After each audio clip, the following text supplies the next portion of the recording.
Hello viewers, আসসালামু আলাইকুম। এই যে দেখেন, আমি আমার টমেটো গাছ থেকে টমেটো ছিঁড়ে নিচ্ছি। তিনটা টমেটোই মানে লাল হয়ে গিয়েছে, যার জন্য ছিঁড়ে নিচ্ছি, নইলে পাখি এসে খেয়ে ফেলবে। আর বাকি কাঁচা টমেটোগুলো মানে গাছের মধ্যেই আছে। আর এই হচ্ছে আমার বেগুনি কালার ক্যাপসিকাম। দেখেন অনেকগুলো ধরেছে। আমি দুইটা নিয়ে গিয়েছিলাম, বড় হয়েছে পরে, তো এখন দেখছি অনেকগুলা এসেছে ক্যাপসিকাম মরিচ। আর এই যে পেরে নিয়ে আসলাম মাত্র টমেটোগুলা, পেয়ারা নিয়ে আসলাম, লেবু নিয়ে আসলাম, এই যে লেবু দেখেন, আর এই যে পেয়ারা মানে এখনই নিয়ে আসলাম গাছ থেকে। তারপরে কাঁচামরিচ আনলাম, অনেকগুলো কাঁচামরিচ মানে লাল লাল হয়ে গিয়েছিল, তো সবগুলো আনি নাই, কারণ ঘরে কাঁচামরিচ আছে, এই জন্য কয়েকটা নিয়ে আসছি, ভাত দিয়ে খাবো এই জন্য। আর অনেক ঝাল আমার মরিচগুলো।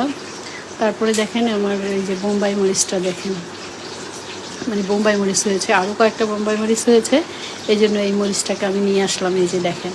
তো কেমন লাগলো আমার এই ভিডিওটি? সবাইকে দুপুরে শুভেচ্ছা রইল। যদি ভালো লেগে থাকে অবশ্যই লাইক কমেন্ট শেয়ার করবেন। ধন্যবাদ সবাইকে। খোদা হাফেজ, ভালো থাকবেন।